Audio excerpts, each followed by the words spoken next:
বিশ্বনবী জনাবে মুহাম্মদুর রাসূলুল্লাহ সাল্লাল্লাহু আলাইহি ওয়াসাল্লাম বললেন, জুমার দিনে সর্বপ্রথম যে ব্যক্তি বলতে দাবি তো আল্লাহর বান্দা শুনে রাখো, তোমাদের জন্য এমন সুসংবাদ আমি বিশ্বনবী দিয়ে গেলাম, যে ব্যক্তি জুমার দিনে সকালবেলা গোসল করে মসজিদে প্রবেশ করবে, দুই রাকাত তাহিয়াতুল মসজিদ দুই রাকাত সালাত আদায় করে বসে পড়লো, ইমামের খুতবা শ্রবণ করলো, সর্বশেষ বাড়ি গেল। আমি বিশ্বনবী ঘোষণা করলাম, কুরবানির সময় একটা কুরবানিতে যে সওয়াব হয়, ওই ব্যক্তির আমলনামায় একটা উট কুরবানিতে যত সওয়াব হলো, সেই সওয়াব আমলনামায় লেখা হয়।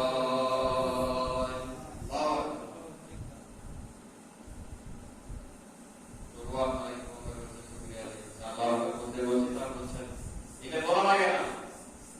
এই মাসের ফজিলত সম্পর্কে আপনাকে বলি, জেনে আছেন আপনি একটা আলহামদুলিল্লাহ বললে 70 গুণ সওয়াব বৃদ্ধি করেছে, বলেন তো মানে কেন বলেন? আমার নাম তো দিচ্ছেন না, আর আল্লাহর নাম থেকে মনে করছেন। আইসিতে দেখেন কত লাশ পড়ে আছে, কত মানুষ পড়ে আছে, তারা একটা সুদের শব্দ করবে, কত সন্তান বলার কণ্ঠ দিয়ে কথা বলতে পারে না, তাদের আলাল বাবায় থাকো নামায় কথাটা আল্লাহ তাআলা কেড়ে নিয়েছেন। তার জন্য কোটি কোটি টাকা খরচ করে ঢাকা থেকে জব দিতে বেঙ্গালুরু, বেঙ্গালুরু থেকে পরিবার হাসপাতাল নিয়ে বসে আছে, অথচ তাদের কণ্ঠ দিয়ে মা বাবা নামক সন্তান যে ডাক্তার দিবে এটা করতে পারছে না। তাদের সুন্দর কণ্ঠ দেওয়ার পরে আল্লাহর নাম নেবে, আপনার খেয়ালে মনে করছেন যে ভগবান হোসেন মুকুল ভাই হচ্ছে, মুকুল ভাইয়ের নাম এই মাসে এক একটা সুবহানাল্লাহ, এক একটা আলহামদুলিল্লাহ, শুকরিয়া আদায় করলে আল্লাহ তাআলা বলেন কত সওয়াব দিবে।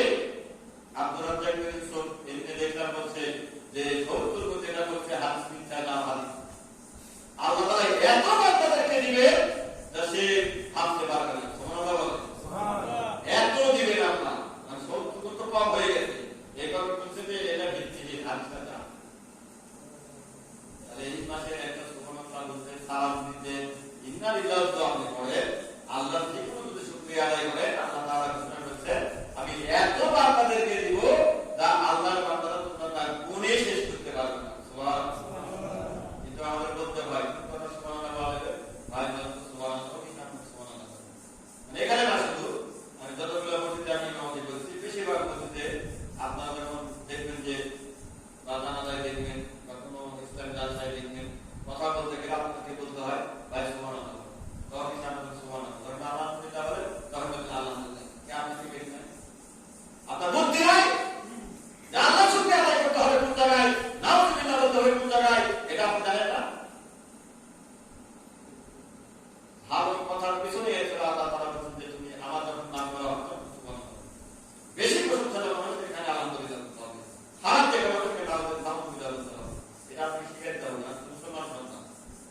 মুসলমান জাতি আজকে একটা জুমার দিন কবরবাসী মৃত্যুর পর থেকে এই যতদিন পর্যন্ত কবরে আছে ততদিন পর্যন্ত তারা কান্না করছে।